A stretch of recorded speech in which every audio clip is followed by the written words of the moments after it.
الله أكبر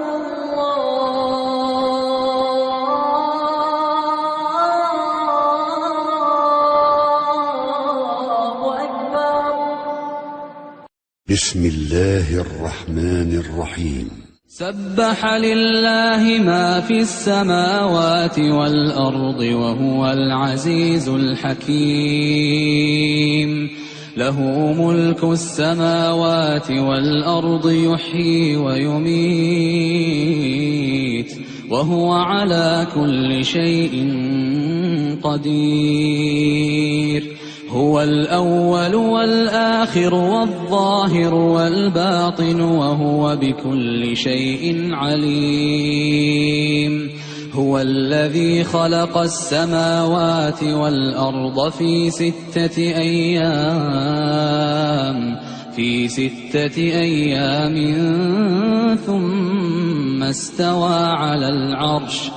يعلم ما يلج في الأرض وما يخرج منها وما ينزل من السماء وما يعرج فيها وهو معكم أينما كنتم والله بما تعملون بصير. السلام عليكم ورحمة الله وبركاته. الحمد لله رب العالمين والصلاة والسلام على رسوله الكريم. అమ్మా బాద్. అనంత కరుణామయుడు అపార కృపాశీలుడైన అల్లాహ్ పేరుతో ప్రారంభం. ప్రియ సోదరులారా, సోదరిమణులారా, ఇన్షాల్లా వైజాగ్ నుంచి మహమ్మద్ రబ్బానీ గారు రుజుమార్గం తెలుగు ఛానల్ ప్రసంగికులు ఆయన విచ్చేసి ఉన్నారు. ఇన్షాల్లా ఈనాడు మన ముందు ఖవాయిదుల్ అర్బా ముహమ్మద్ బిన్ అబ్దుల్ వహాబ్ రహ్మతుల్లాహి అలైహి గారి యొక్క అంశాన్ని మన ముందు ప్రసంగించడానికి ఆయన వేదికపైకి ఆహ్వానిస్తున్నాను. السلام عليكم ورحمة الله وبركاته. الحمد لله نحمده ونستعينه ونستغفره فنعوذ بالله من شرور أنفسنا ومن سيئات أعمالنا. من يهدي الله فلا مضل له ومن يضلله فلا هادي له. وأشهد أن لا إله إلا الله وحده لا شريك له وأشهد أن محمدا عبده ورسوله أرسله بالحق بشيرا ونذيرا. أما بعد فأعوذ بالله من الشيطان الرجيم. بسم الله الرحمن الرحيم. وما خلقت الجن والإنس إلا ليعبدون. తొలగింపబడ్డ శైతానికి నుండి రక్షింపబట్టకై అల్లాహ్ యొక్క శరణము కోరుచున్నాను. అనంత కరుణామయుడు అపార కృపాశీలు అయిన అల్లాహ్ పేరుతో ప్రారంభిస్తున్నాను. ప్రియులారా, మీ ముందు చెప్పబోయే అంశం ఖవాయిదే అర్బా, ఇస్లాం యొక్క 4 నియమాలు. ఇది ముహమ్మద్ బిన్ అబ్దుల్ వహాబ్ రహమతుల్లాహి అలైహి తమీమి వారు రాసినటువంటి నియమాలు, ఖవాయిద్.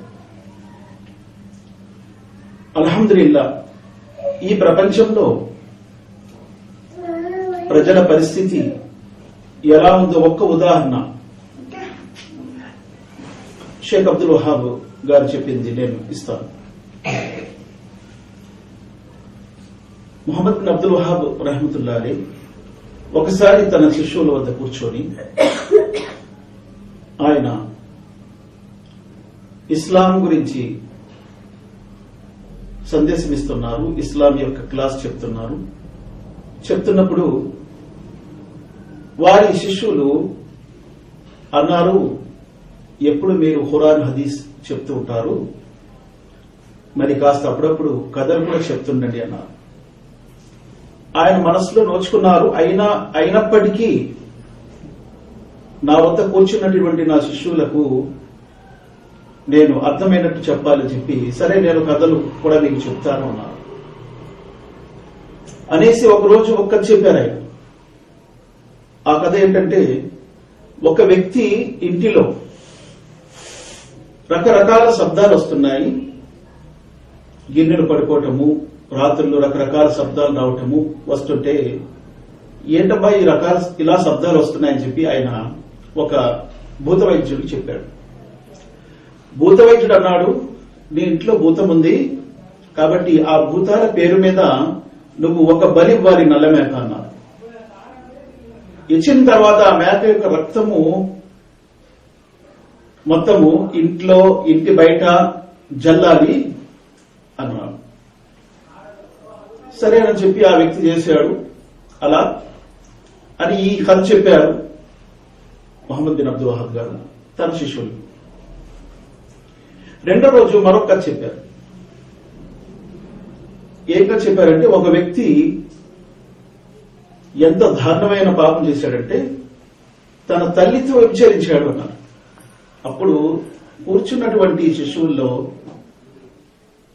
రకరకాల మాట్లాడుకోవడం ప్రారంభించారు. అంటే వారు అందరూ ఆశ్చర్యానికి గురయ్యారు. అంత దారుణమైన పాపం చేశాడా వాడు అని చెప్పి. అబ్దుల్ వహాబ్ రహమతుల్లాహి అలైహి అన్నారు, చూడండి, నేను మొదటి రోజు ఒక కథ చెప్పాను, మీరు ఏమి స్పందించలేదు. రెండో రోజు కథ చెప్పాను, ఆ రోజు మీరు ఎలా స్పందించారంటే అది చాలా గొప్ప దారుణమైన విషయం అని చెప్పి మీరు స్పందించారు. అయితే ప్రపంచ పరిస్థితి ప్రస్తుతం ఇలాగే ఉంది. అదేంటంటే, ప్రపంచంలో షిర్క్ జరుగుతూ ఉంటే, బహుదైవారాధన జరుగుతూ ఉంటే ఎవ్వరు కూడా ఆ విషయం పట్ల స్పందించడం లేదు. ఎక్కడైనా ఏదైనా బలాత్కారం జరిగింది, అత్యాచారాలు జరిగాయి, లేకపోతే ఎవరినైనా బలాత్కరించారు అమ్మాయిల్ని, ఆ విషయం మాత్రము చాలా సీరియస్ గా మొత్తం పేపర్లలో, న్యూస్ లో అన్నిట్లో వచ్చేస్తుంటది. ఈ ఉదాహరణ ఆయన అబ్దుల్ వహాబ్ రహమతుల్లాహి ఎందుకు ఇచ్చారంటే, దాన్ని అంతగా తీసుకుంటున్నారు అత్యాచారాన్ని లేకపోతే వ్యభిచారాన్ని. కానీ షిర్క్ అల్లాహ్ సుబ్హానహు వ తఆలాకు ఇతరులను భాగస్వాములు కలపటం, దాన్ని అంత పెద్ద ఇష్యూగా విషయంగా తీసుకోవట్లేదు ప్రపంచంలో. కానీ అల్లాహ్ దృష్టిలో ఈ రెండింటిలో మహాపాపము షిర్క్. దాన్ని అల్లాహ్ క్షమించనంటున్నాడు. అలాగని బలత్కరించడము, వ్యభిచరించడం, అత్యాచారం చేయటము అది పాపం కాదని కాదు, అది కూడా పాపమే. కానీ అది తర్వాత కోపం వస్తుంది. అత్యంత దారుణమైన పాపము షిర్క్. అందుకే 31వ సూరా సూరే లుక్మాన్ ఆయత్ నంబర్ 13 అల్లాహ్ సుబ్హానహు వ తఆలా అంటున్నారు, ఇన్న షిర్క లజుల్మున్ అజీమ్. షిర్క్ అనేది పాపాలలో అన్నిటికంటే మహాపాపము. దాని ప్రవక్త ముహమ్మద్ సల్లల్లాహు అలైహి వసల్లం వారు కూడా అదే అన్నారు. జిబ్రైల్ ఒకసారి వచ్చి అన్నారు, అల్లాహ్ సుబ్హానహు వ తఆలా షిర్క్ ని ఎన్నటికీ క్షమించడు. ఒకవేళ వారు తల్లితో విచరించినా అల్లాహ్ తరచుకుంటే దాన్ని క్షమించగలడేమో గాని షిర్క్ ను మాత్రం ఎన్నటికి కూడా క్షమించడు. అంత దారుణమైన పాపము. అంటే మహాపాపాలు చాలా ఉన్నాయి. మహాపాపాలలో, దారుణమైన పాపాలలో అత్యంత దారుణమైన పాపము షిర్క్.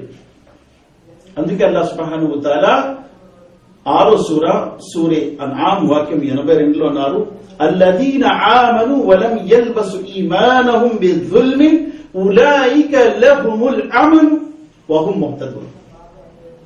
ఎవరైతే విశ్వసించారో, తమ విశ్వాసములో పాపము కలుషితమవకుండా కాపాడుకున్నారో వారే స్వర్గాన్ని పొందుతారు, రుజుమార్గాన్ని పొందుతారు.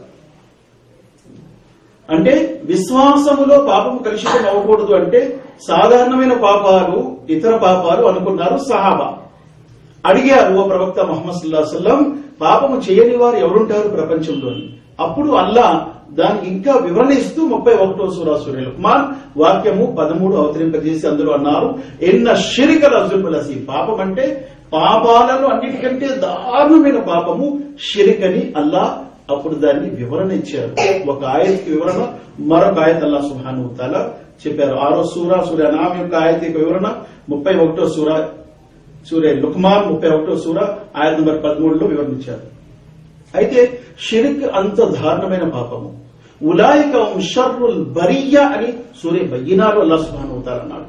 పాపాలలో అన్నిటికంటే దారుణమైన పాపం షిర్క్. అలాగే షిర్క్ గురించి అల్లాహ్ సుబ్హానహు వ తఆలా అన్నారు, ఇన్నహు మన్ యుష్రిక్ బిల్లాహి ఫకద్ హర్రమ అల్లాహు అలైహిల్ జన్న. షిరిక్ చేసే వారికి స్వర్గమే నిషిద్ధము, వారికి ఇన్నటికి కూడా స్వర్గము లేదు. వారు శాశ్వతంగా నరకానికి ఆహుతి అయిపోతారు. షిరిక్ గురించి అల్లా అన్నారు, లా యగ్ఫిరు అన్ యుష్రక బిహి, షిరిక్ అనే పాపాన్ని అల్లా ఎన్నటికీ క్షమించాడు. 4వ సూరా నిసా వాక్యం 48, వాక్యం 116, 2 చోట్ల కూడా అల్లాహ్ సుబ్హానహు వ తఆలా చెప్పారు.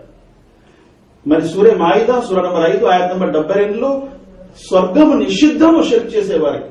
ఇన్నహు మన్ యుష్రిక్ బిల్లాహి ఫకద్ హర్రమల్లాహు అలైహిల్ జన్నా, వారికి స్వర్గమే నిషిద్ధము, వారు శాశ్వతంగా నరకంలో ఉంటారు.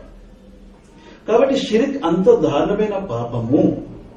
ఫకఅన్నమా కర్ర మినస్ సమాయి అన్నాడు 22వ సూరా హజ్ వాక్యం 32లో, ఆకాశం నుండి విసిరివేయబడినటువంటి వస్తువు లాంటిది వారి ఉదాహరణ షిర్క్ చేసేవారిది. అయితే మిగిలిన పాపాలు ఎన్నున్నాయో దాన్ని అల్లాహ్ తలుచుకుంటే క్షమించగలడు. కానీ షిర్క్ చేసి ఎవరైనా చనిపోతే వారికి క్షమాపణ లేదు. మమ్మాత యుష్రిక్ బిల్లాహి దఖల నార్, షిర్క్ చేస్తూ ఎవరైతే చనిపోయారో వారు నరకంలో ప్రవేశిస్తారని ప్రవక్త ముహమ్మద్ సల్లల్లాహు అలైహి వసల్లం అన్నారు. మమ్మాత లా యుష్రిక్ బిల్లాహి దఖల జన్న, ఎవరైతే షిర్క్ చేయకుండా చనిపోయారు తౌహీద్ మీద వారికి స్వర్గం ఉంది. దీని ద్వారా అర్థమైంది షిర్క్ ఎంత దారుణమైన పాపం. ఇప్పుడు కవాయిద్ అర్బాను ప్రారంభించే ముందు మొహమ్మద్ బిన్ అబ్దుల్ వహాబ్ రహమతుల్లాహ్ అలైహి పాఠకులకు తమ పుస్తకాన్ని ఎవరైతే చదువుతారో వారికి దీవించారు. అల్లాహ్ సుబ్హానహు వ తఆలా అర్ష్కి యజమాని అయినటువంటి అల్లాహ్ సుబ్హానహు వ తఆలా సన్నిధిలో మీ గురించి నేను ప్రార్థన చేస్తున్నాను. ఎవరైతే ఇప్పుడు వింటున్నారో వారి గురించి ప్రార్థన చేస్తున్నాను. అల్లాహ్ సుబ్హానహు వ తఆలా యొక్క రక్షణ వారికి ఇహ పరలోకాలలో ఉండుగాక. మరియు మీరెక్కడున్నా అక్కడ అల్లాహ్ యొక్క ప్రశాంతత, అల్లాహ్ యొక్క శాంతి మీతో ఉండుగాక. దైవప్రవక్త ముహమ్మద్ సల్లల్లాహు అలైహి వసల్లం వారికి అల్లాహ్ సుబ్హానహు వ తఆలా ఖురాన్ ఇచ్చేటప్పుడు 19వ సూరాలో సూరే మరియంలో వాక్యం 31లో హజరత్ ఈసా అలైహిస్సలాం వారిని అల్లాహ్ సుబ్హానహు వ తఆలా దీవించాడు. వసలామున్ అలయ్య యౌమ ఉలిద వ యౌమ అమూతు వ యౌమ ఉబ్అతు హయ్యా, నేను పుట్టిన దినము, మరణించే దినము, తిరిగి లేపబడే దినము, నాపై శాంతి కలుగును అని అల్లాహ్ సుబ్హానహు వ తఆలా దీవించాడు. అల్లాహ్ యొక్క దీవెనది సూరే మరియంలో అల్లాహ్ అందరి గురించి దీవించారు. మొహమ్మద్ బిన్ అబ్దుల్ వహాబ్ తమ పాఠకులందరికీ కూడా ముందు దీవెనలతో ప్రారంభించారు. తర్వాత అల్లాహ్తో దువా చేస్తూ ఆయన అన్నారు, అల్లాహ్ సుబ్హానహు వ తఆలా మీకు ఒకవేళ లేమికి గురి చేస్తే ఓర్పు సహనం వహించే భాగ్యం మీకు ప్రసాదించుగాక అన్నారు. అలాగే మీకు కలిమికి గురి చేస్తే కృతజ్ఞత వహించే భాగ్యం ప్రసాదించుగాక. ఇక 3వ దువా, అలాగే మీరు ఏదైనా తప్పు చేస్తే పశ్చాత్తాపం వేడుకునే భాగ్యం అల్లాహ్ సుబ్హానహు వ తఆలా ప్రసాదించుగాక. ఎందుకంటే ఒక విశ్వాస యొక్క గుణలక్షణం ఏమిటంటే అల్లాహ్ సుబ్హానహు వ తఆలా ఏదైనా పరీక్షిస్తే విశ్వాసి ఓర్పు సహనం వహిస్తాడు. సహీహ్ ముస్లిం షరీఫ్ యొక్క హదీస్. ఓర్పు సహనం వహించి అల్లాహ్ సుబ్హానహు వ తఆలా యొక్క ప్రసన్నతను పొందుతాడు, లాభం పొందుతాడు. అలాగే సుఖకాలములో అల్లాహ్ వారికి ధనం ఇచ్చి ఆయురు ఐశ్వర్యాలు ఇస్తే అల్లాహ్ యొక్క కృతజ్ఞత సలుపుతాడు, అక్కడ కూడా లాభమే. అంటే విశ్వాసికి అల్లాహ్ సుబ్హానహు వ తఆలా పరీక్షించిన ఏదైనా ఇబ్బందులు కష్టాలు వచ్చినా అందులో కూడా ఆయన లాభాన్ని పొందుతాడు. ఒకవేళ కష్టాలకు విరుద్ధంగా సుఖం వచ్చినా అందులో కూడా లాభం పొందుతాడు. సుఖములు అల్లాహ్ కృతజ్ఞత వహిస్తాడు. అల్లాహ్ సుబ్హానహు వ తఆలా అందుకే అంటున్నారు, లైన్ షకర్తుం లాజిదన్నకుం 14వ సూరా సూరే ఇబ్రాహీం వాక్యం 7లో మీరే గనక కృతజ్ఞత వహిస్తే అల్లాహ్ మీకు ఇంకా అధికంగా ఇస్తాడు. అలాగే ఓర్పు సహనం వహించే వారి గురించి అల్లాహ్ సుబ్హానహు వ తఆలా అంటున్నారు, ఇన్నల్లాహ మఅస్ సాబిరీన్, ఓర్పు వహించే వారితో అల్లాహ్ సుబ్హానహు వ తఆలా ఉన్నాడు. సూరే బహరాలో సూరా నంబర్ 2 ఆయత్ నంబర్ 153లో అల్లాహ్ సుబ్హానహు వ తఆలా అంటున్నారు, ఓర్పు వహించే వారితో అల్లాహ్ ఉన్నాడు. అక్కడ కృతజ్ఞత వహించే వారికి అల్లాహ్ సుబ్హానహు వ తఆలా ఇంకా అధికం ఇస్తానంటున్నాడు. అలా బిజిక్రిల్లాహి తత్మయిన్నల్ ఖులూబ్, అల్లాహ్ యొక్క ధ్యానము ద్వారా మీ హృదయానికి ప్రశాంతత కలుగుతుందని కూడా అక్కడ అన్నారు 14వ సూరాలో. అయితే ఇంకా 3వది, ఏదైనా పొరపాటు చేస్తే అల్లాహ్ తౌబా చేసే భాగ్యం మీకు ప్రసాదించుగాక అని ఆయన దువా చేశారు అబ్దుల్ వహాబ్ రహమతుల్లాహి అలైహి వారి పాఠకులకు.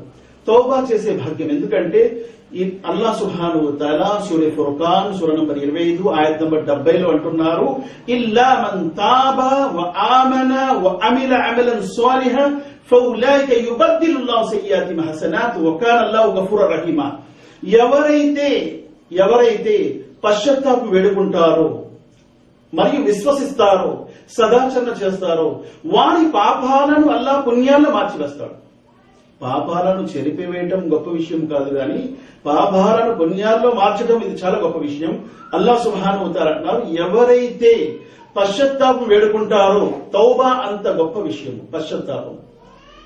అందుగురించి అల్లాహ్ సూరే నూహ్ 71వ సూరాలో తౌబా చేసుకునే వారికి మంచి సంతానం ఇస్తానని అన్నాడు అల్లాహ్ సుబ్హానహు వ తఆలా. వారి గురించి ఆకాశం నుండి వర్షం కురిపిస్తానన్నాడు, వారి గురించి మంచి తోటలు ఇస్తానన్నాడు, వారి గురించి నదులు ప్రవహింపజేస్తానన్నాడు, వారి పశ్చాత్తాపం కూడా అంగీకరిస్తాను, వారికి మోక్షము రక్షణ కూడా ఉంది, స్వర్గం కూడా ఉంది అన్నారు. కాబట్టి తౌబా తర్వాత విశ్వాసము తర్వాత సదాచరణ, ఈ మూడు గత పాపాలను పుణ్యాలను మార్చివేస్తాయి.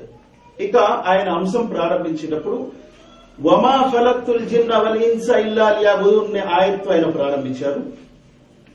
ఇది 51వ సూరా సూరా జారియాత్ వాక్యం 56లో ఉంది. అల్లాహ్ సుబ్హానహు వ తఆలా అంటున్నారు, మానవులను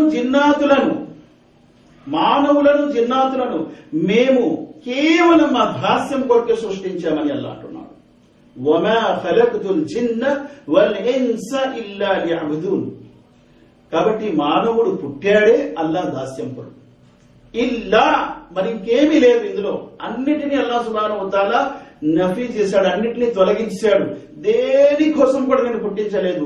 ఇల్లా లియఅబుదూన్, నా దాస్యము. స్వచ్ఛంగా అల్లాహ్ సుబ్హానహు వ తఆలా యొక్క దాస్యం కోసమే మానవుడు పుట్టాడు.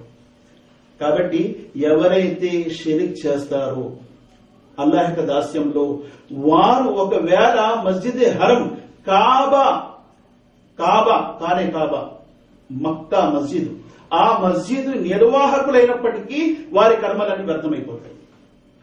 9వ సూరా సూరా తౌబాలో 17వ ఆయతలో అల్లాహ్ సుబ్హానహు వ తఆలా అన్నారు, మా కాన లిల్ ముష్రికీన అన్ యఅమురు మసాజిదల్లాహి షాహిదీన అలా అన్ఫుసిహిమ్ బిల్ కుఫ్ర్ ఉలైక హబితత్ అఅమాలహుమ్ వ ఫిన్ నారి హుమ్ ఫీహా ఖాలిదూన్. అల్లాహు అక్బర్. అల్లాహ్ కాపాడుగాక ముస్లిం ఉమ్మత్ ఈ విషయాన్ని ఈ రోజు గమనించాలి.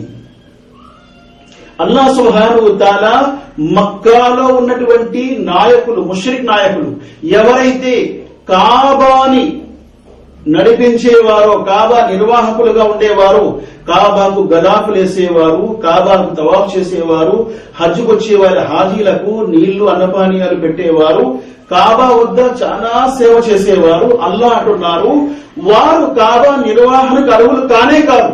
ఎవరు? ముష్రికులు. మా కాన లిల్ ముష్రికీన అన్ యఅమురు మసాజిదల్లాహి షాహిదీన అలా అన్ఫుసిహిమ్ బిల్ కుఫ్ర్. వారు స్వయంగా సాక్ష్యమిస్తున్నారు కుఫ్ర్ది, అవిశ్వాసపు సాక్ష్యం.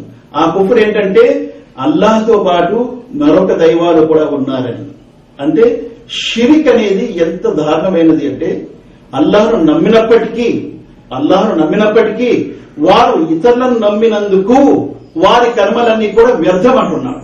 ఉలైక హబితత్ అమాలహుమ్, వారి కర్మలు వ్యర్థము. వఫిన్ నారి హుమ్ ఫీహా ఖాలిదూన్, వారు శాశ్వతంగా నరకంలో ఉంటారు. నరకంలో వెళ్తారు అనలేదు అల్లాహ్ సుబ్హానహు వ తఆలా, నరకంలో శాశ్వతంగా ఉంటారు. వఫిన్ నారి హుమ్ ఫీహా ఖాలిదూన్, అందులో శాశ్వతంగా ఉంటారు. అయితే ఇక్కడ చెప్పబోయేది ఏంటంటే, అల్లాహ్ సుబ్హానహు వ తఆలా ను నమ్మినటువంటి అరబ్బులు, మక్కా ముష్రికులు, వారు కాబా నిర్వాహకులు అయినప్పటికీ అల్లాహ్ సుబ్హానహు వ తఆలా వారి షిరిక్ కారణంగా మీరు అర్హులు కాదు అల్లాహ్ ఇల్లు నడపడానికి అని చెప్పి పక్కన పొండి అన్నాడు. వారిని తొలగించాడు, నరకవాసులు అని చెప్పి ఖరాఖండిగా చెప్పేశాడు. దేని కారణంగా? వారు షిరిక్ చేస్తున్నారు. 360 విగ్రహాలను మక్కాలో పూజించేవారు. వారు ఎవరు కాదు, ఇబ్రాహీం అలైహిస్సలాం, ఇస్మాయిల్ అలైహిస్సలాం లాంటి మహామహా ప్రవక్తల్ని వారు పూజిస్తున్నారు. అయినప్పటికీ అల్లాహ్ సుబ్హానహు వ తఆలా దాన్ని షిర్క్ అని ఖండించాడు. కానీ నేటి ముస్లింలు ఆలోచించాలి. ఆనాటి ముష్రికులు అలా చేసేవారు, నేటి ముస్లింలు అల్లాహ్తో పాటు ఇంకెవరెవరిని పూజిస్తున్నారో, ఎవరెవరిని ఆరాధిస్తున్నారో వారు కూడా ఈ విషయం పట్ల ఆలోచించాలి. అందుకే ఇమాం ముహమ్మద్ బిన్ అబ్దుల్ వహాబ్ ఈ అంశం చెప్పారు. ఆ తర్వాత ఆయన 4వ సూర 116వ ఆయత్ కూడా తీసుకొచ్చారు. అందులో అల్లాహ్ సుబ్హానహు వ తఆలా చెప్పారు, నేను ఆ ఆయత్ చెప్పాను ముందు, అల్లాహ్ షిర్క్ ని ఎన్నటికీ క్షమించాడు. ఇన్నల్లాహ్ లా యగ్ఫిరు అన్ యుష్రక బిహి, ఆయనతో పాటు షిర్క్ చేసే పాపాన్ని అల్లాహ్ ఎన్నటికీ క్షమించాడు. అది తప్ప ఇతర పాపాలని తాను తలచుకున్న వారిని క్షమిస్తాడు. ఇక కవాయిద్ అర్బా లో మొదటి ఖైదా. ఖైదా అంటే ఏకవచనం, కవాయిద్ అనేది బహువచనం. ఖైదా అంటే కూర్చోటము, లేదా ఒక సభ, లేదా ఒక నియమం, ఒక పద్ధతి. ఆ 4 పద్ధతుల్ని ఆయన ఎవరైతే అర్థం చేసుకుంటారో వారికి పూర్తిగా షిర్క్ అర్థమైపోతుంది అన్నమాట. ఖచ్చితంగా అర్థమైపోతుంది. ఈ 4 విషయాలు ఎవరైతే అర్థం చేసుకుంటారో వారికి పూర్తిగా షిర్క్ అంటే అర్థమైపోతుంది. మొదటి ఖైదా ఇదేంటి? ఇందులో మక్కాలో ఉన్నటువంటి ముష్రికులు అల్లాహ్ను నమ్మేవారు, అల్లాహ్ యొక్క రుబూబియత్ ను నమ్మేవారు. తౌహీద్ ని 3 విధాలుగా విధిస్తే, ఒకటి తౌహీద్ రుబూబియా, తౌహీద్ ఉలూహియా, తౌహీద్ అస్మా సిఫాత్. మక్కా ముష్రికులు తౌహీద్ రుబూబియత్ ని నమ్మేవారు. ఆధారం ఏమిటి వారు తౌహీద్ రుబూబియత్ ని నమ్మేవారని? ఆధారం ఏమిటంటే 10వ సూర యూనుస్ లో 31వ సూరాలో అల్లాహ్ సుబ్హానహు వ తఆలా అంటున్నారు, ఓ ప్రవక్త ముహమ్మద్ సల్లల్లాహు అలైహి వసల్లం వారిని మీరు అడగండి, కుల్ మన్ యర్దుకుకుం మినస్ సమాయి వల్ అర్ద్ అమ్మన్ యమ్లికు السمع والابصار ومن يخرج الحي من الميت ويخرج الميت من الحي ومن يدبر الامر فسيقولون الله فقل افلا تتقون. ఈ ఆయతు దానికి ఆధారం మక్కాలో ఉన్నటువంటి ముష్రికులు, విగ్రహారాధకులు తౌహీద్ని ఒప్పుకునేవారు. ఏ తౌహీద్ని? రుబూబియత్. ఇక్కడ కూడా మన దేశంలో కూడా, భారతదేశంలో కూడా ఎంతో మంది తౌహీద్ రుబూబియత్ ని ఒప్పుకునేవారు ఉన్నారు. అందరూ కూడా, అంటే దైవం ఉన్నాడండి, ఆయన ఆకాశాన్ని సృష్టించాడు, భూమిని సృష్టించాడు, సూర్యుడిని చంద్రుడిని సృష్టించాడు, ఆయన నడిపిస్తున్నాడు, లేడని ఎలా చెప్పగలము, ఆయన ఉన్నాడు కదా, ఇంత మహావిశ్వం నడుస్తుంది అని ఇక్కడ మన భారతదేశంలో ఉండే వాళ్ళు కూడా నమ్ముతారు తౌహీద్ రుబూబియత్ ని. కానీ దేన్ని నమ్మరు? తౌహీద్ ఉలూహియత్ ని నమ్మరు, తౌహీద్ అస్మా సిఫాత్ ని నమ్మరు. కాబట్టి అల్లాహ్ సుబ్హానహు వ తఆలా వారిని ముష్రికులు అన్నాడు. షిరిక్ అంటే ఏంటంటే అల్లాహ్ను నమ్ముతూ అల్లాహ్తో పాటు మరొకరిని కూడా ఆరాధించడం, దాన్నే షిరిక్ అంటారు. మరొకరంటే ఎవరండి అని అడగవచ్చు. మరొకరంటే ఎవరైనా అల్లాహ్ను విడిచిపెట్టి, సృష్టికర్తను విడిచిపెట్టి ఒకవేళ ముహమ్మద్ సల్లల్లాహు అలైహి వసల్లం భాగస్వామ్యం కలిపినా అది కూడా షిరిక్ అయిపోతుంది. అల్లాహ్ను విడిచిపెట్టి కాబాను ఆరాధించిన మీరు షిర్క్ అయిపోద్ది. అల్లాహ్ను విడిచిపెట్టి ఈసా అలైహిస్సలాం ని ఆరాధించిన షిర్క్ అయిపోద్ది. కాబట్టి తౌహీద్ రుబూబియత్ ని ఒప్పుకున్నంత మాత్రాన్ని వారు స్వర్గానికి వెళ్ళలేరు, వారు ఇస్లాంలో ఉన్నట్టు కాదు. తౌహీద్ రుబూబియత్ తో పాటు తౌహీద్ ఉలూహియత్ ని నమ్మాలి, తౌహీద్ అస్మా సిఫాత్ కూడా నమ్మాలి. అప్పుడే వారు విశ్వాసి అవుతారు, వారే జన్నతి స్వర్గానికి వెళ్తారు. ప్రవక్తలు వచ్చారు అది ఒప్పించడానికి, తౌహీద్ రుబూబియత్ ఒప్పించడానికి ప్రవక్తలు రాలేదు. ప్రవక్తలు తౌహీద్ ఉలూహియత్ ఒప్పించడానికి వచ్చారు. అప్పటికే అందరు దైవాన్ని నమ్మేవారు ఉన్నారు. కాబట్టి వారిలో తౌహీద్ ఉలూహియత్ ఒప్పించాలి. ఆ తౌహీద్ ఉలూహియత్ ని ఒప్పుకోకుండా ఉన్నందువల్ల వారితో యుద్ధాలు జరిగాయి, వారితో యుద్ధాలు చేశారు. బదర్ యుద్ధం ఎందుకయింది? తౌహీద్ రుబూబియత్ ని నమ్మేవారు కదా, అబూ జహల్ నమ్మేవాడు. కానీ తౌహీద్ రుబూబియత్ నమ్ముతున్నటువంటి అబూ జహల్ తో యుద్ధమైంది, బదర్ అయింది, ఉహద్ అయింది. వారు అల్లాహ్ నమ్మేవారు. అందుకే అబూ జహల్ ఏం చేశాడు? ఖురాన్ లో 8వ సూరా అన్ఫాల్ ఆయత్ నంబర్ 35లో వస్తుంది. అబూ జహల్ యుద్ధ మైదానములో ఆకాశం వైపు చేతులు ఎత్తి దువా చేశాడు, అల్లాహుమ్మా ఇన్ కాన హాదా హువల్ హక్, అల్లాహ్ వీరు సత్యంపై ఉన్నట్లయితే నాపై ఆకాశం నుండి రాళ్లను కురిపించు అన్నాడు. ఆకాశం రాళ్లను కురిపి ఎవరిని దువా చేశాడు? అల్లాహ్ని దువా చేశాడు. కాబట్టి తౌహీదే రుబూబియత్ ని వారు ఒప్పుకునేవారు. కాబట్టి తౌహీదే ఉలూహియత్ ని, తౌహీదే అస్మా సిఫాత్ ని వారు ఎంత మాత్రం ఒప్పుకునేవారు కాదు. తౌహీద్ ఉలుహియత్ అంటే ఏంటి? కేవలం అల్లాహ్ను మాత్రమే ఆరాధించటము, మరి ఇంకెవ్వరిని ఆరాధించకూడదు. దాన్ని తౌహీద్ ఉలుహియత్ అంటారు. తౌహీద్ అస్మా సిఫాత్. అల్లాహ్కు అనేకమైన మంచి మంచి పేర్లున్నాయి. ఆ పేర్లతో ఆయన్ని మాత్రమే పిలవాలి. 7వ సూర ఆరాఫ్ వాక్యం 180లో అల్లాహ్ సుబ్హానహు వ తఆలా అంటున్నారు, వలిల్లాహిల్ అస్మాఉల్ హుస్నా ఫద్ఊహు బిహా. అల్లాహ్కు అనేకమైన మంచి మంచి పేర్లున్నాయి. ఆ పేర్లతో ఆయన్ని మాత్రమే పిలవాలి. వజరుల్ లదీన యుల్హిదూన ఫీ అస్మాఇ. ఎవరైతే ఆయన పేర్లలో అతిక్రమిస్తారో వారిని వారి స్థితిలో విడిచిపెట్టియండి, పర్యవాసనం అనుభవిస్తారన్న. అలాగే 17వ సూర బనీ ఇస్రాయిల్ వాక్యం 111లో అల్లాహ్ సుబ్హానహు వ తఆలా అన్నారు. 110వ ఆయతలో బనీ ఇస్రాయిల్ అక్కడేమంటున్నారు, కులిదుల్లాహ్ అవిదుర్ రహ్మాన్ అయ్యమ్మా తదూ ఫలహుల్ అస్మాఉల్ హుస్నా. మీరు అల్లాహ్ని పిలవండి లేదా రహ్మాన్ అని పిలవండి. ఎలా పిలిచినా ఆయనకి అనేకమైన మంచి మంచి పేర్లున్నాయి, అస్మాఉల్ హుస్నా. ప్రవక్త ముహమ్మద్ సల్లల్లాహు అలైహి వసల్లం వారి హదీస్ ఉంది, కితాబు తౌహీద్ సహీహ్ బుఖారీలో హదీస్ వస్తుంది.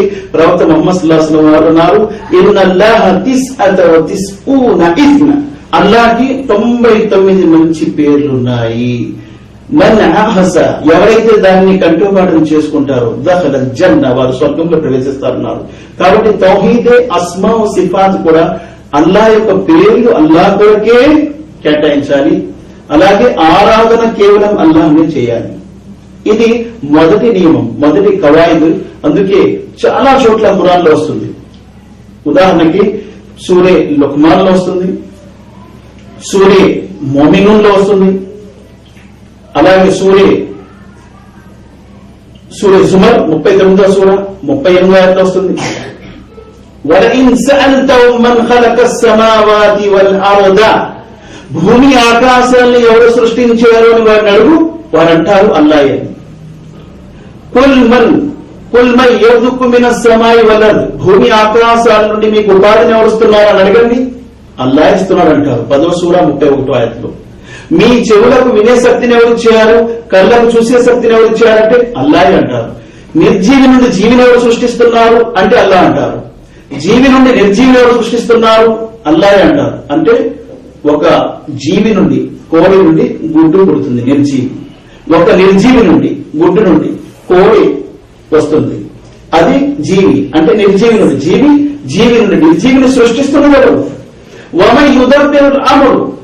భూమి ఆకాశాల్లో ఎవరి ఆజ్ఞ చెల్లుతుంది, ఫసయకూలూన అల్లాహ్. వారంటారు అల్లాహేనండి. ఫకుల్ అఫలా తత్తకూన్. మరి ఆయన్ని ఎందుకు మీరు ఆరాధించడం లేదు, ఆయన పట్ల ఎందుకు భయభక్తి కలిగి ఉండటం లేదు అంటే సృష్టినంతటిని ఆయనే సృష్టించారని ఒప్పుకుంటున్నారు, ఆయన్ని మాత్రమే ఆరాధించారంటే ఒప్పుకోట్లేదు. అక్కడ ఏమంటున్నారు, లేదు ఆయనే కాదు, ఆయనతో పాటు ఇంకా ఆరాధ్య దైవములు ఉన్నారు అని చెప్పి మక్కాలో ఉన్నటువంటి ముష్రికులు ఆ కాలంలో అనేవారు. మహాప్రవక్త ముహమ్మద్ సల్లల్లాహు అలైహి వసల్లం వారు వారికి ఇచ్చినటువంటి సందేశం ఏమిటి? అయితే ఇప్పుడు 2వ కవాయిదులో మనము వెళ్దాం. ఒక కాయిదా అయింది, ఒక కాయిదా తర్వాత 2వ కాయిదా. 2వ కవాయిదులో మనం వెళ్దాం. ఒక కవాయిదు మేము విన్నాం. 2వ కవాయిదు ఏంటంటే, మక్కాలో ఉన్నటువంటి ముష్రికులు వారు అనేవారు, మేము పెట్టినటువంటి విగ్రహాన్ని దైవాలు అని అనటం లేదు. 360 విగ్రహాలు ఉన్నాయి, వాటిని మేము దైవాలు అనలేదు. ఏమంటున్నారు, వాటిని మేము మధ్యవర్తులుగా భావిస్తున్నాము, అల్లాహకు మాకు మధ్యవర్తులుగా భావిస్తున్నాము. వాటిని మేము దైవాలు అనలేదు, వాటిని మేము ఆరాధించడం లేదు. దీనికి ఆధారం ఏముంది? దీనికి ఆధారము 39వ సూరే జుమర్లో 3వ ఆయతలో అల్లాహ్ సుబ్హానహు వ తఆలా అంటున్నారు. ఏమంటున్నారు? మా నఅబుదుహుం ఇల్లా లియుకర్రిబూన ఇలల్లాహి సుల్ఫా ఇన్నల్లాహ యహ్కుము బైనహుం ఫీమా హుం ఫీహి యఖ్తలిఫూన్ ఇన్నల్లాహ లా యహ్దీ మన్ హువ కాదిబున్ కఫార్. అయితే వారు చెప్తున్నటువంటి మాటను అల్లాహ్ సుబ్హానహు వ తఆలా ఖురాన్లో చెప్పి వారు కాఫిర్లు అంటున్నాడు ఈ ఆయతలో. జాగ్రత్తగా పరిశీలించండి. అలా లిల్లాహి దీనుల్ ఖాలిస్. అల్లాహ్ ఏమంటారు? ధర్మాన్ని అల్లాహ్ కొరకు స్వచ్ఛంగా ఉంచండి, కలుషితం చేయకండి ధర్మాన్ని. ఎలాగైతే అల్లాహ్ స్వచ్ఛమైన పాలు ఇస్తున్నాడు, ఆవు నుండి స్వచ్ఛమైన పాలు అల్లాహ్ సుబ్హానహు వ తఆలా ఇస్తున్నాడు. 16వ సూరే నహల్లో అల్లాహ్ సుబ్హానహు వ తఆలా 68 ఆయతులు అంటున్నారు, మీరు తాగుతున్నటువంటి పాలుని మీరు గమనించలేదా? وَإِنَّ لَكُمْ فِي الْأَنْعَامِ لَعِبْرَةً نُسْقِيكُم مِّمَّا فِي بُطُونِهِ مِن بَيْنِ فَرْثٍ وَدَمٍ لَبَنًا خَالِصًا سَائِغًا لِلشَّارِبِينَ. మీరు తాగుతున్నటువంటి ఆ పాలు నేను ఆ ఆవు నుండి, పశువు నుండి తీస్తున్నాను. ఒకవైపు నుండి పేడ వస్తుంది, మరొక వైపు నుండి రక్తం వస్తుంది. ఈ రక్తము పేడ రెండు ఎక్కడైతే తయారవుతాయో ఆ రెండింటి మధ్య నుండి స్వచ్ఛమైన పాలు నేను మీకు ఇస్తున్నాను. అంటే నేను ఇచ్చే పాలు ఎలాగైతే స్వచ్ఛమైనది ఇస్తున్నానో మీ ఆరాధన కూడా అలా స్వచ్ఛమైనది ఉండాలి. ఆరాధనలో మరొకరిని ఎవరు కూడా భాగస్వామి కలపకూడదు. అలా లిల్లాహి దీనుల్ ఖాలిస్, ఖాలిస్ అంటే స్వచ్ఛమైనది. వల్లదీన నత్తఖజు మిన్ దుని ఔలియా మా నఅబుదుహుమ్ ఇల్లా లియుకర్రిబూనా ఇలల్లాహి జుల్ఫా. ఎవరైతే అల్లాహ్ను విడిచిపెట్టి ఇతరులను ఆరాధిస్తున్నారో, అల్లాహ్తో పాటు మరొకరిని ఎవరైతే ఆరాధిస్తున్నారో వారు ఏమంటున్నారు? మా నఅబుదుహుమ్, మేము ఆ విగ్రహాన్ని పూజించడం లేదండి. ఇల్లా లియుకర్రిబూనా ఇలల్లాహి జుల్ఫా, వీరు అల్లాహ్కు మాకు మధ్యవర్తులు. మా కార్యాలన్నీ ఏమైనా జరగాలి అంటే వీరిని పట్టుకుంటే వీరి ద్వారా అల్లాహ్ వద్ద మా కార్యాలన్నీ జరుగుతాయి. అంటే సిఫారసు చేసేవారు వీరు, మాకు మధ్యవర్తులు. మేము వీరిని దైవాలు అనలేదని మక్కా వాళ్ళు ఖండించారు. మక్కాలో 360 విగ్రహాల్ని పూజిస్తున్నటువంటి ఆ ముష్రికులు ఏమన్నారంటే, వీరిని మేము ఆరాధించలేదు, వీరిని మేము పూజించడం లేదు, వీరిని మేము దైవాలు అనలేదు, వీరు అల్లాహ్కు మాకు మధ్యవర్తులు. నేటి ముస్లింలు ఏమంటున్నారండి? నేటి ముస్లింలు కూడా ఎన్ని సమాధులకైతే పూజిస్తున్నారు, ఎన్ని సమాధుల దగ్గరికైతే వెళ్తున్నారు, ఎన్ని జెండాల దగ్గరికి, బాబాల దగ్గరికి వెళ్తున్నారు, వారు కూడా ఇదే మాట అంటున్నారు. ఏమంటున్నారు?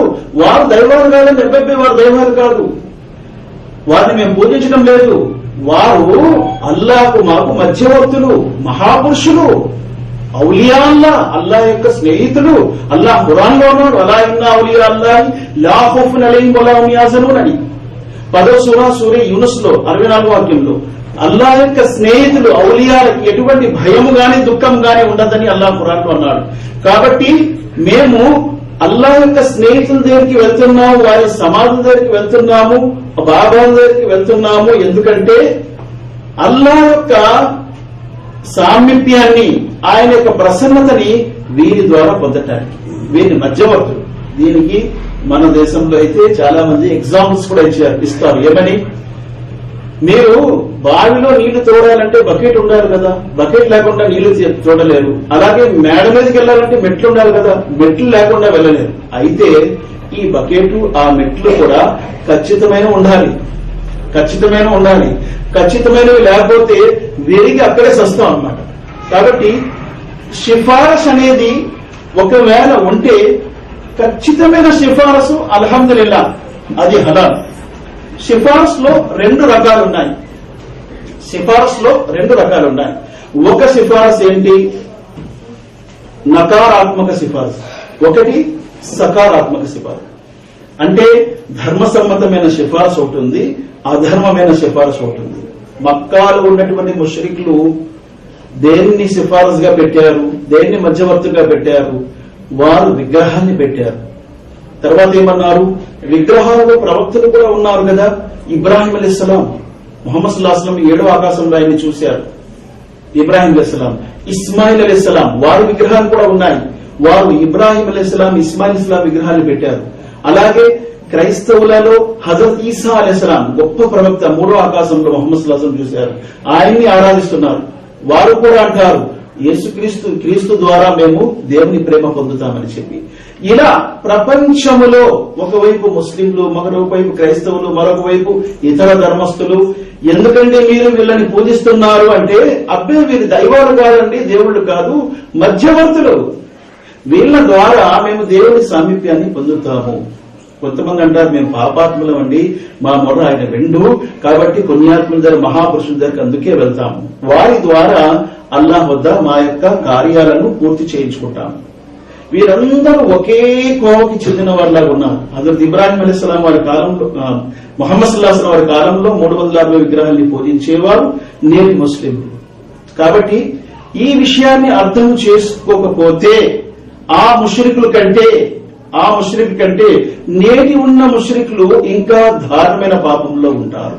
వీరి అకీదా ఇంకా దారుణమైన పాపం అవుతుంది. ఎందుకు అవుతుంది? ఇన్షాల్లా మనం 3వ కవాయిదులో వినొచ్చు, 4వ ఖాయిదాలో వినొచ్చు.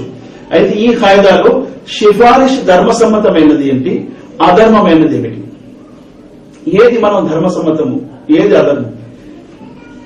ఒక ఆయత్ ఉంది ఖురాన్ లో, అల్లాహ్ సుబ్హానహు వ తఆలా మీరు వేరే వారిని సిఫారసు చేస్తున్నారు కదా, సిఫారసు చేసే వాళ్ళుగా భావిస్తున్నారు కదా, దాన్ని షిర్క్ అన్నాడు. 10వ సూరా యూనుస్ వాక్యం 18.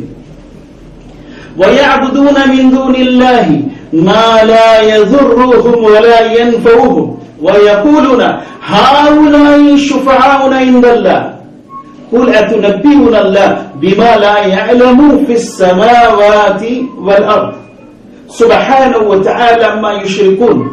ఈ ఆయతుల్లో ఏమంటున్నారు? వారు అల్లాహ్ను విడిచిపెట్టి ఎవరిని ఆరాధిస్తున్నారు? ఏ విధమైన లాభము కానీ నష్టము కానీ చేయలేని, లాభము చేయలేరు, నష్టము కూడా చేయలేరు, అటువంటి వారిని ఆరాధిస్తున్నారు. పైగా అంటున్నారు హావునై షుఫావున ఇందల్లా, వీరు అల్లా వద్ద మా సిఫారసు చేస్తారంటున్నారు. ఒకటి వారు చేస్తున్న పొరపాటు ఏంటి? ఏ విధమైన లాభ నష్టాలు చేయని వారిని పూజిస్తున్నారు. లాభ నష్టాలు అల్లాహ్ తప్ప ఇంకెవ్వరు కూడా చేయలేరు. లాభ నష్టాలకు అధికారి అల్లాహ్ మాత్రమే. కావాలంటే 39వ సూరా సూరా జుమర్ వాక్యం 38లో చూడొచ్చు. అక్కడ అల్లాహ్ సుబ్హానహు వ తఆలా అంటున్నారు, ఓ ప్రవక్త మీరు చెప్పండి, ఒకవేళ మీరు అల్లాహ్ని విడిచిపెట్టి ఎవరినైతే ఆరాధిస్తున్నారో వారు నాకేదైనా అల్లాహ్ నాకేదైనా నష్టం చేస్తే వారు ఏమాత్రం ఆపలేరు. అలాగే అల్లాహ్ నాకేదైనా లాభం చేస్తే వారు ఏమాత్రం ఆ లాభాన్ని పొందకుండా ఆపలేరు. అంటే ఎవరు కూడా అల్లాహ్ సుబ్హానహు వ తఆలా మాత్రమే లాభ నష్టాలు చేసేవాడు. ఎవరైతే అటువంటి వారిని పూజిస్తున్నారు, ఎటువంటి వారిని ఏ విధమైన లాభ నష్టాలు చేయరు, పైగా అంటున్నారు వీరు అల్లాహ్ వద్ద మా సిఫారసు చేస్తారని. హౌలాయి షుఫాఉన ఇందల్లాహ్. అల్లాహ్ అంటున్నారు ఖుల్ అతునబ్బిఉనల్లాహ్ బిమా లా యఅలము ఫిస్ సమావాతి వలా ఫిల్ అర్ద్. ఏమి వారు అల్లాహ్కు నేర్పిస్తున్నారా? ఆకాశాలలో భూమిలో తెలియని విషయాలు, అల్లాహ్కు తెలియని విషయాలు ఏమైనా ఉంటాయా? చాలా మంది ఏమంటారంటే కలెక్టర్ గారి దగ్గరికి వెళ్ళాలంటే బంటోని పట్టుకోవాలండి. ఎందుకంటే కలెక్టర్ గారికి మన పరిచయం లేదు కాబట్టి బంటోది ఏం చేస్తారు, కలెక్టర్ దగ్గర మా పరిచయం చేస్తారు, మా పని అయిపోతుంది సులువుగా. అలాగే మహాపురుషుల్ని వలీలను పట్టుకోవాలి అని ఈరోజు ముస్లింలు అంటారు. ఆనాటి మక్కా ముష్రికులు అదే అనేవారు. మక్కాలో ఉన్నటువంటి ముష్రికులు కూడా అదే అనేవారు. ఏమనేవారు? దైవం దగ్గరికి వెళ్ళాలి అంటే దైవ సన్నిహితుల్ని పట్టుకోవాలి, మహాపురుషుల్ని. వారిని పట్టుకుంటే దైవం దగ్గర మా పనులు అయిపోతాయి. అదే మాటను అల్లాహ్ ఏమంటున్నారు? ఖుల్ అతునబ్బిఉనల్లాహ్ బిమా లా యఅలము ఫిస్ సమావాతి వలా ఫిల్ అర్ద్. భూమి ఆకాశాలు అల్లాహ్కు తెలియనిదంటూ ఏదైనా ఉందా వీరు తెలియపరచడానికి? అంటే ఉదాహరణకి నేను వెళ్ళాను కలెక్టర్ గారికి, నేను ఎవరో తెలియదు. అల్లాహ్ కూడా అలాంటి వాడేనా? అల్లాహకు భూమి ఆకాశాల్లో ఉన్నవన్నీ కూడా క్షుణ్ణంగా తెలుసు. అలా యఅలము మన్ ఖలక్ వహువల్ లతీఫుల్ ఖబీర్. 67వ సూరా సూరా ముల్క్ వాక్యం 14 అల్లాహ్ అంటున్నారు, సృష్టించు వారికే తెలియదా? నన్ను సృష్టించాడు, నా గురించి ఆయనకు తెలియదా? అలా యఅలము మన్ ఖలక్ వహువల్ లతీఫుల్ ఖబీర్. సూక్ష్మాది సూక్ష్మ విషయాలు కూడా తెలిసిన మహాజ్ఞాని. నా కణము కూడా ఆయనకి తెలుసు, నా కణము కూడా ఆయనకి క్షుణ్ణంగా తెలుసు. కాబట్టి అల్లాహకు తెలియపరచడానికి మధ్యవర్తి ఎవరు కూడా అవసరం లేదు. అలా చేసిన వారిని అల్లాహ్ ఏమంటున్నారు? సుబ్హానహు వ తఆలా అమ్మా యుష్రికూన్. వీరు చేస్తున్న షిర్క్ నుండి అల్లాహ్ మహోన్నతుడు, పరిశుద్ధుడు. దాన్నే షిర్క్ అన్నాడు. ఎవరైతే మధ్యవర్తుల్ని పెడుతున్నారో దానిని అల్లాహ్ సుబ్హానహు వ తఆలా షిర్క్ అన్నారు. అయితే అల్లాహ్ సుబ్హానహు వ తఆలా సూరే బకరాలో 2వ సూరా 254లో కూడా దాన్ని ఖండించాడు. చూడండి ఏమంటున్నారు ఇక్కడ, యా అయ్యుహల్లదీన ఆమను అన్ఫికు మిమ్మా రజక్నాకుం మిన్ ఖబ్లి అన్ యఅతియ యౌమున్ లా బైఉన్ ఫీహి వలా ఖుల్లతున్ వలా షఫాఅత్ వల్ కాఫిరూన హుముజ్ జాలిమూన్. ఇక్కడ ఏమన్నారల్లా? విశ్వాసులారా, ఆ దినము రాకముందు, తీర్పు దినం రాకముందు మీకు ఇచ్చినటువంటి ధనాన్ని అల్లా మార్గంలో మీరు ఖర్చు పెట్టుకోండి. లా బైఉన్ ఫీహి వలా ఖుల్లతున్ వలా షఫా. ఆ రోజు ఇచ్చి పుచ్చుకోవడాలు గాని లావాదేవీల వ్యాపారాలు గాని ఉండవు. తీర్పు దినం నాడు, తీర్పు దినం నాడు ఏ విధమైనటువంటి వ్యాపారము చల్లదు. ఇంత తీసుకోండి, మమ్మల్ని వదిలేయండి, అవి ఉండవు అక్కడ. అలాగే ఏ స్నేహితుడు కూడా ఉండడు. వలా ఖుల్లతున్. ఇక్కడ ఎవరైతే రికమెండేషన్ ఉంటారో, ఎమ్మెల్యే గారు ఫోన్ వచ్చిందండి, ఎంపీ గారు ఫోన్ వచ్చిందండి, మినిస్టర్ గారు ఫోన్ చేశారండి, ఇలాంటివన్నీ కూడా అక్కడ ఉండవు తీర్పు దినం నాడు. ఎవ్వరు కూడా, చాలా మంది ఏమనుకుంటున్నారంటే, లేదండి ఫలానా ఆలిం గారు ఒక సర్టిఫికెట్ రాసిస్తున్నారు, జన్నత్ సర్టిఫికెట్ అంటారు, స్వర్గపు సర్టిఫికెట్, ఆయన రాసిస్తే ఇంక స్వర్గమే. ఎంతండి అంటే 2 లక్షలు అంటారు. అంటే ఇలాంటి అపోహల్లో ఉన్నారు. అల్లాహ్ స్పష్టంగా అంటున్నాడు, ఇవేవి చల్లవునైనా, ఇలాంటివి ఏమీ చల్లవు, ఎవ్వరు ఏది ఇచ్చినా చల్లవు. అల్లాహ్ అంటున్నారు, ఆ దినము ఎవ్వరి సిఫారసు కూడా చల్లదు అంటున్నాడు. చూసారా, ఈ ఆయతలో సిఫారసును అసలు రద్దే చేశాడు అల్లాహ్ సుబ్హానహు వ తఆలా. అన్ఫికు మిమ్మా రజక్నాకుమ్ మిన్ ఖబ్లి అన్ యాతియ యౌమున్ లా బైఉన్ ఫీహి వలా ఖుల్లతున్ వలా షఫా. లావాదేవీలు ఉండవు, వ్యాపారాలు ఉండవు అక్కడ. రెండోది, ఎటువంటి స్నేహము చెల్లదు. లేదండి మా పీఠములో మా పెద్ద పెద్ద వారు అందరూ పెద్ద పెద్ద భక్తులు, వలీలు, మాకేవి అనేది చల్లదట. అందుకే ప్రవక్త ముహమ్మద్ సల్లల్లాహు అలైహి వసల్లం వారు కూడా చెప్పేశారు, ఫాతిమాను నా కూతురువని భావించి నిర్లక్ష్యం వహించవద్దు, ఓ సఫియా నా అత్తవిని భావించి నువ్వు నిర్లక్ష్యం వహించవద్దు. ఏదైనా ఇక్కడ ఇవ్వగలను కానీ అక్కడ ఎవరు కూడా ఎవరికి పనికిరారన్నారు. ఈ ఆయతలో కూడా అల్లాహ్ సుబ్హానహు వ తఆలా అదే అంటున్నారు. అయితే ఈ ఆయత తర్వాత మరొక ఆయతు ఉంది. అందులో సిఫారసు, ఏ సిఫారసు చల్లుతుంది, ఏ సిఫారసు చల్లుతుంది. ప్రవక్త ముహమ్మద్ సల్లల్లాహు అలైహి వసల్లం వారి హదీస్ ప్రకారం ఏం తెలుస్తుంది, ఖురాన్ యొక్క ఆయతుల ద్వారా ఏం తెలుస్తుంది, సిఫారసు ఎవరిది, ఎవరైనా బ్రతికి ఉన్నారు అల్లాహ్ యొక్క భక్తులు, వాళ్ళతో చెప్పొచ్చు నా గురించి దువా చేయండి, నా గురించి దువా చేయండి అని చెప్పొచ్చు. వారు దువా చేస్తే అల్లాహ్ సుబ్హానహు వ తఆలా ఆలకిస్తాడు. ఎవరు బ్రతికి ఉన్నటువంటి భక్తులు. మహాప్రవక్త ముహమ్మద్ సల్లల్లాహు అలైహి వసల్లం ఉమర్ ఫారూక్ రజియల్లాహు అన్హు వారితో అన్నారు, ఉమర్ నువ్వు ఉమ్రా కోసం వెళ్తున్నావు, నా కోసం దువా చేయన్నారు, నా కోసం దువా చేయన్నారు. అలాగే ప్రవక్త ముహమ్మద్ సల్లల్లాహు అలైహి వసల్లం వారి ద్వారా దువా చేయించుకున్నారు. ఎలాగా, వర్షాలు లేవు ప్రవక్త, మొత్తం ఎండిపోయి మాడిపోయింది, జీవజాతులు చనిపోతున్నాయి, ఇంకా నీళ్లు లేకుండా పరిస్థితి అయిపోయింది, వర్షం గురించి దువా చేయండి అని ఒక వ్యక్తి జుమ్మా ఖుత్బా జరుగుతున్నటువంటి సందర్భంలో వచ్చి ప్రవక్త ముహమ్మద్ సల్లల్లాహు అలైహి వసల్లం అంటే తక్షణమే ప్రవక్త ముహమ్మద్ సల్లల్లాహు అలైహి వసల్లం 2 చేతులు ఎత్తి అల్లాహ్తో దువా చేశారు వర్షం గురించి. ఇంకా ఆయన చేతులు దింపనే లేదు. సహాబా అంటున్నారు, చుట్టుప్రక్కల నుండి ఉరుముల శబ్దాలు వచ్చాయి, వర్షం పడింది, వర్షం కురుస్తూ వారం అయిపోయింది. వారం తర్వాత మరలా అదే వ్యక్తి లేదా ఇంకో వ్యక్తి నిలబడి అంటున్నాడు, ఓ ప్రవక్త ముహమ్మద్ సల్లల్లాహు అలైహి వసల్లం, నదులు నిండిపోయాయి, చెరువులు నిండిపోయాయి, బావిలు నిండిపోయాయి, ఇంకా జీవజాతులన్నీ చనిపోతాయో వరదలు వచ్చి ఈ వర్షాన్ని ఆపేయండి. అప్పుడు ఆయన ఏం చేశారు, అల్లాహ్ మాపై ఈ వర్షం అవసరం లేదు, ఎవరికైతే వర్షాలు లేవో అటు తీసుకువెళ్ళల్లా అన్నారు. ఇంకా మేఘాలన్నీ కూడా ఒక్కొక్కటి సర్దుకొని ఆకాశము క్లియర్ అయింది. అంటే దీని ద్వారా ఏం తెలుస్తుంది, సజ్జనులైనటువంటి మహాపురుషుల ద్వారా, వారి బ్రతికి ఉంటే వారి ద్వారా దువాలు చేయించవచ్చు. ఇదొకటి. రెండోది, అసహాబే ఘార్, కొండ గుహ వారి గురించి వస్తుంది హదీస్ లో. కొండలో 3 చిక్కున్నారు, వర్షం వస్తుందని చెప్పి లోనికి వెళ్లి వారు నీడ తీసుకుందామని లోనికి వెళ్లి నిల్చున్నారు. ఒక పెద్ద బండ వచ్చి కొండ చర్య నుండి వచ్చి గుహ గడ్డిగా పడిపోయింది. పడిపోవడం వల్ల వారు 3 లోన ఉండిపోయారు, ఇంకా బయటకు రాలేదు. అప్పుడు 3 ఒకరొకరు అనుకున్నారు, మనము చేసుకున్నటువంటి పుణ్య కార్యాలు అల్లాహ్ సన్నిధిలో పెట్టి ఇక మేము దువా చేయాలి, అది తప్ప వేరే మార్గం లేదు. ఎందుకంటే బయట శబ్దం వెళ్ళదు మాది, ఇంకా మేము లోనున్నామని ఎవరికి కూడా తెలియదు, మేము బయట పడే మార్గం లేదు, చావాలి. అప్పుడు ఒక్కొక్కరు 3 కూడా దువా చేసుకున్నారు. ఈ హదీస్ సహీహ్ బుఖారీలో ఉంది. ఇది స్పష్టమైన హదీస్. ఇబ్న్ ఉమర్ రలియల్లాహు అన్హు హదీస్ యొక్క రావి అంటున్నారు, ఒక వ్యక్తి అల్లాహ్ సుబ్హానహు వ తఆలాతో అన్నాడు, అల్లాహ్ నేను నా తల్లి సేవ చేశాను. అది చాలా వివరణైనటువంటి హదీసు.